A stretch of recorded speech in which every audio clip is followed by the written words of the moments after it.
Salut. Ouais, je sais, ça fait 10 mois que j'ai pas fait de vidéo, mais en même temps, c'est mon rythme habituel. Je fais 2 vidéos en une semaine, puis j'en referai plus pendant 10 mois. Donc attendez-vous à ça. Bref, c'est parti pour le sujet de la vidéo.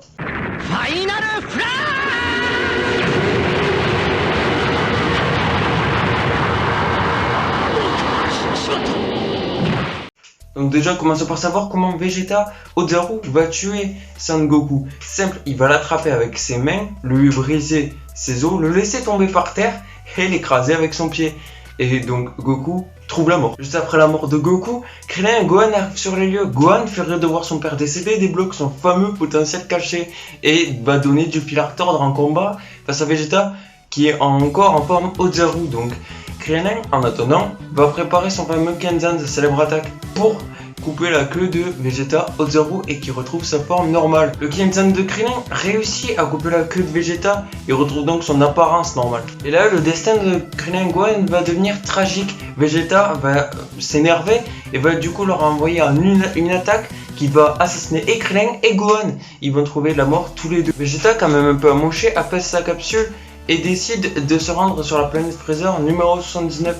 Là-bas, il va rétablir de ses blessures et se rendre sur la planète Namek pour aller chercher les Dragon Ball, les récupérer et demander l'immortalité. Mais sur Namek, ce n'est pas le seul à être à la recherche des Dragon Ball. Frieza et son armée le sont aussi. Frieza apprend que Vegeta est sur les lieux, il ordonne donc à Dodoria d'aller trouver Vegeta et d'aller l'assassiner. Après plusieurs heures de recherche, Dodoria trouve enfin Vegeta.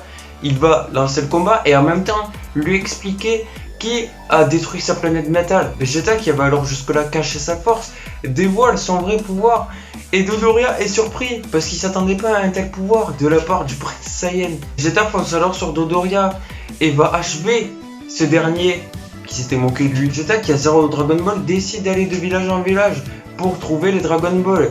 Dans le premier village, il va rencontrer Nail, le guerrier Namek. Ce dernier va tenter de l'en empêcher, mais il est impuissant face au Saiyan.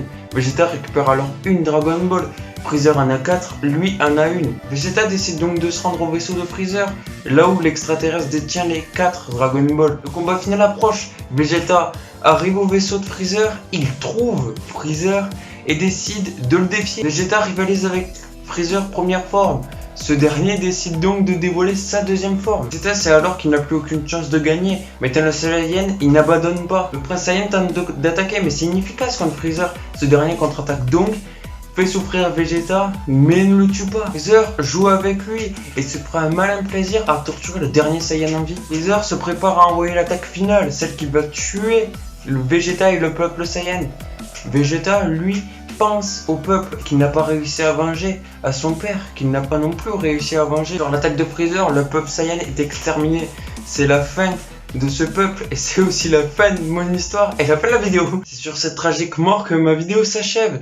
N'hésite pas à t'abonner, à activer la cloche de notification pour ne rater aucune vidéo, celle qui va arriver cette semaine et celle qui arrivera dans 10 mois. Allez, ciao!